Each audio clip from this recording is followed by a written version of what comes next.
Alamin ang latest weather update ngayon dito sa Sir Aris Official Weather News Today. Ngayong araw ng Lunes, November 11, 2024. Lumakas na si Bagyong Nika bilang typhoon category habang ito ay nasa silangan ng kabaybayan ng Aurora. Huling namataan ang sentro nito sa layong 100 kilometers, silangan timog silangan ng Kasiguran, Aurora. Taglay ng lakas ng hangin na maabot sa 120 kilometers per hour malapit sa gitna at pagbugsong umaabot sa 150 kilometers per hour.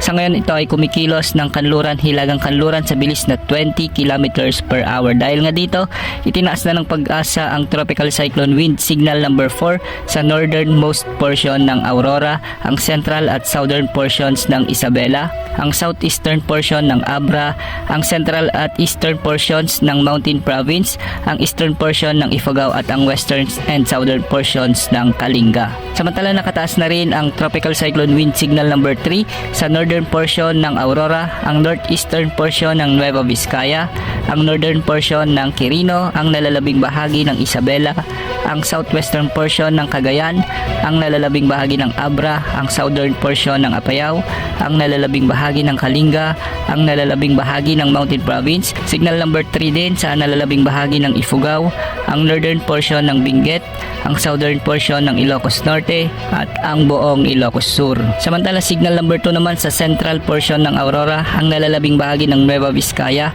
ang nalalabing bahagi ng Quirino, ang northwestern and eastern portions ng Cagayan, ang nalalabing bahagi ng Apayao, ang nalalabing bahagi ng Benguet, ang nalalabing bahagi ng Ilocos Norte, sa may La Union, ang northeastern portion ng Pangasinan at ang northern portion ng Nueva Ecija. Samantalang signal number 1 naman sa nalalabing bahagi ng Aurora, ang nalalabing bahagi ng Cagayan kasama ng Babuyan Islands, ang nalalabing bahagi ng Pangasinan, ang nalalabing bahagi ng Nueva Ecija, sa may Bulacan, Pampanga, Tarlac, ang northern at central portions ng Zambales, sa buong Metro Manila, kasama ng Rizal, ang eastern portion ng Laguna, ang northern and eastern portions ng Quezon Province, kasama ng Polillo Islands sa may Camarines Norte at ang northeastern portion ng Camarines Sur.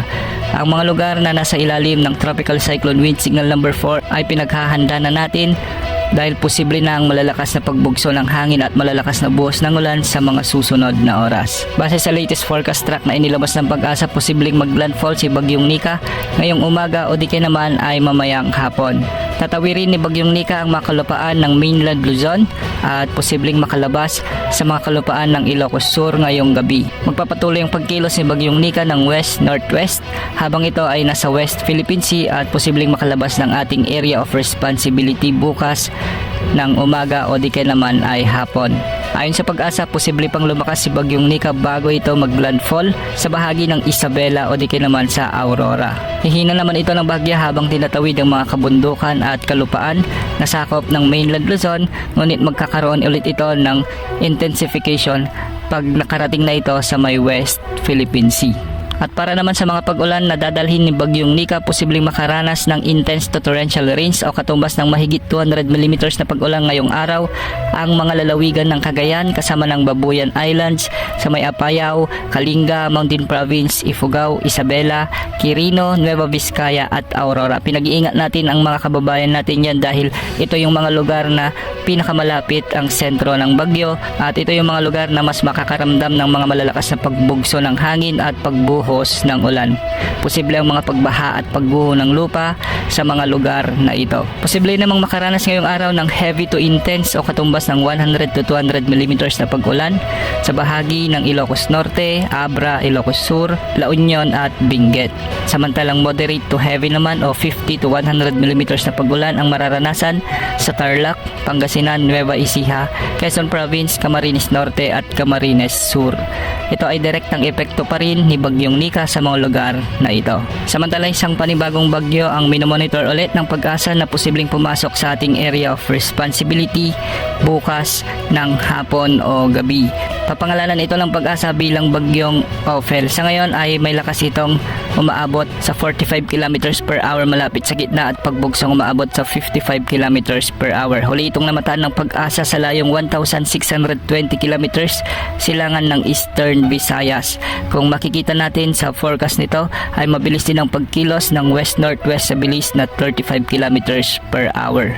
Posibleng maglandfall ang bagyong ito o si potential na bagyong Ophel sa bahagi ng northern at central Luzon sa araw ng Huwebes o di kaya naman ay Biyernes ng umaga. Inaasang lalakas din ito bilang severe tropical storm bago maglandfall sa mga nasabing lugar. Kaya sa mga kababayan natin, maging alerto po dahil dalawang bagyo ang inaasahan nating tatama sa mga kalupaan ng Northern Luzon sa iisang linggo lamang.